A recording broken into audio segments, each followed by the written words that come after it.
The film begins with Roy Pulver, whose life has become stuck in a loop, and he has already experienced the same day numerous times, so he knows what will happen next. Every day, Roy not only fights a killer, but also faces a man who arrives on a helicopter with a machine gun to attack him. Before attacking him, Roy stabs him with a knife. In the midst of it all, Roy keeps looking at his ex-wife's picture. Just before the building explodes, he jumps and lands on a truck, though he occasionally misses and lands on land instead. Then every day, he steals a car from the same man who arrives around the same time. Something crazy happens every time Roy drives fast to escape. According to the screen, Roy has now lived this day 79 times. After that, he realizes someone wants to kill him, but he has no idea why. Sometimes women shoot him. Guan Yin, a sword fighter girl, always calls out her name before killing him. There is also someone who looks exactly like Roy and is attempting to kill him. Roy believes his ex-wife Gemma knows the answers, so he calls her, but her boss, Ventor, answers instead. Behind him is a formidable machine. He informs Roy that Gemma died in an accident last night before the time loop even began. Roy believes there is no hope, but the dangerous people pursuing him do not even allow him to grieve. The next day, Roy flees in his car to save himself, as he always does. He takes a grenade launcher from the women pursuing him and uses it to blow them up. Then Roy visits his favorite cafe and eats something. Meanwhile, we meet Dev, who works for a security company, and Dai Feng, the sword fighter, who is drinking nearby. He notices that the time is 12:47. Suddenly, a gang of killers surrounds Roy and shoots him. Now we go back in time to the day before the time loop begins. Roy goes to Gemma's office to drop off his resume and apply for a security position. He discovers that the security is intended for Gemma rather than the office itself. Suddenly, she cuts a small piece of Roy's hair, acting odd. She inquires whether Roy received the birthday gift she sent. She then hugs him and whispers something mysterious into his ear, instructing him to remember the words Osiris. At that point, 3 guards enter and accompany Roy out. After he leaves, Gemma's boss, Ventor, warns her that the project she's working on is top secret, and she can't just let her ex-boyfriend walk in. Later that night, around 3 a.m., Roy is sitting in a bar with a woman who works in dentistry. When she goes to the bathroom, the bartender warns him not to fall in love with the girl because while she appears fun, her eyes do not show genuine love. After that, Gemma calls him. She is working on Roy's hair sample. She informs him that she requires his assistance, which he is uniquely qualified to provide. Then she approaches a machine, but Ventor and his security system are secretly monitoring and listening to everything. So Ventor orders his team to apprehend Gemma and bring her to him. Roy awakens the next morning to find that the loop has begun again. He remembers what Gemma said and searches for the birthday present she gave him. It is a book. But before he can read it, the machine gun guy reappears in a helicopter and kills Roy. However, something has changed this time. Then, unexpectedly, someone attacks him again. We return to the present. Roy escapes and hides in an underground gaming store with Gemma's gift, the book. While reading the book, he discovers that Isaset is the wife of an ancient Egyptian leader. At the end of the book, Gemma writes, "Time waits for no one." However, Roy believes the book is useless. Roy notices his son, Joe. He doesn't realize Roy is his father. Roy enjoys spending time with his son, so he decides to take him out for pizza. Roy notices it's already 12:50 p.m. when they step outside. This is the first time he's survived this late in the day. But then, unexpectedly, the gang appears again. He realizes he only survived this long because he was in an underground location where no one could find him.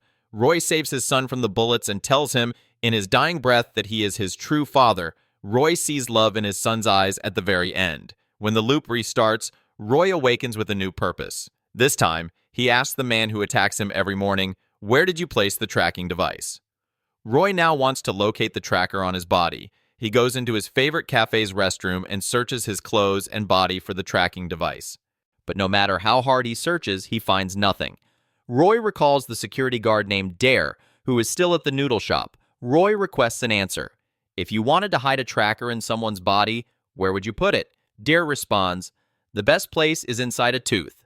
When Roy hears this, he rushes to the bathroom and begins pulling out his teeth like a madman. Fortunately, he discovers the tracker in the second tooth. Just then, his evil lookalike appears and shoots him. Roy goes straight to the bathroom on his next attempt and immediately removes the tracker. Using it, he tracks down and eliminates each gang member one by one. Suddenly, one of them receives a call from Brett. Roy answers the phone.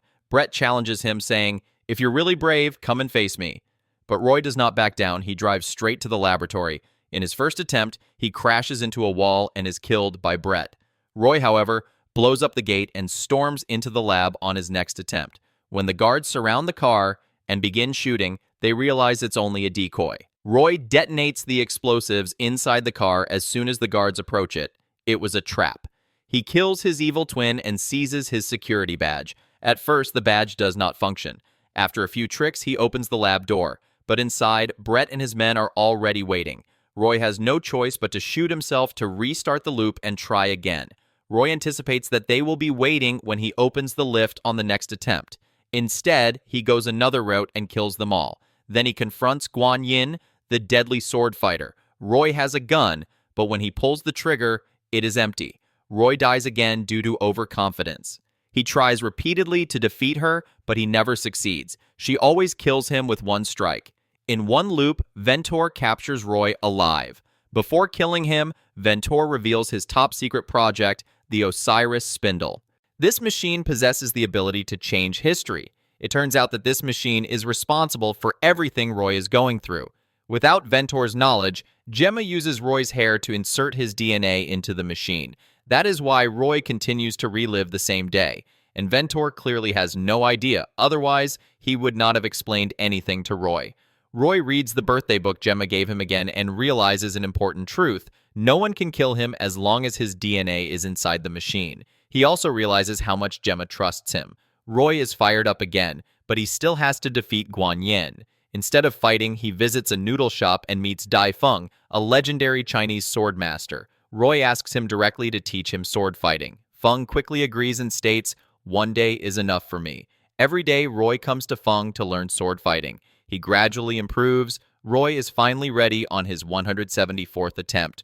Roy now prepares to fight Guan Yin. He puts down his gun, takes a sword from the wall, and begins the duel. Roy uses incredible skill to defeat and kill Guan Yin. Then Brett and Ventor arrive. Roy places his sword against Brett's forehead. Just as Ventor is about to pick up Brett's gun, Roy charges at him with the sword and stops him. Ventor becomes suspicious. How can a single man defeat so many people? Then Ventor realizes Gemma has used the machine to trap Roy in a time loop. Ventor informs Roy that while he was fighting, he had Roy's son Joe taken care of. When Roy hears this, he rushes to find Joe, but he arrives too late. Joe has already died. Roy loses all hope after seeing his son's dead body. He stops fighting and allows the assassins to kill him repeatedly. But one day he decides, enough. If he has to relive the same day, why not do it with his son? So Roy now spends every day playing games with Joe. They sit together on a bench in the evening, and the day comes to an end. But one day, Joe says something unusual, claiming that he received a call from his mother in the morning. During the call, she informs him that no matter what the issue is, he can always talk to Roy. Roy takes Joe's phone to see if this is true, and the call is still present. Roy is now certain that Gemma was alive in the morning, and he still has a chance to save her. Roy quickly kills Ventor and Brett on his next attempt before rushing to the camera room. He examines the footage and discovers that Gemma was alive for 15 minutes after he awoke. This makes him extremely happy. So, without wasting time, he shoots himself in order to quickly reset the loop and save her. Roy boards the helicopter first thing the next morning. He kills the machine gunner, apprehends the pilot, and flies the helicopter toward the lab. He wipes out all of the goons with the helicopter's machine gun, just like an action hero would. He arrives just in time as Gemma is about to die. He storms in and finishes Brett and Ventor. Finally, Roy rescues Gemma. Both express their love for one another. In the final scene, Roy approaches the Osiris Spindle, the machine that is keeping him trapped in this time loop. If he enters it now, the loop will break. By this, the movie ends in here. If you liked the video, don't forget to like and subscribe to the channel. See you in the next video.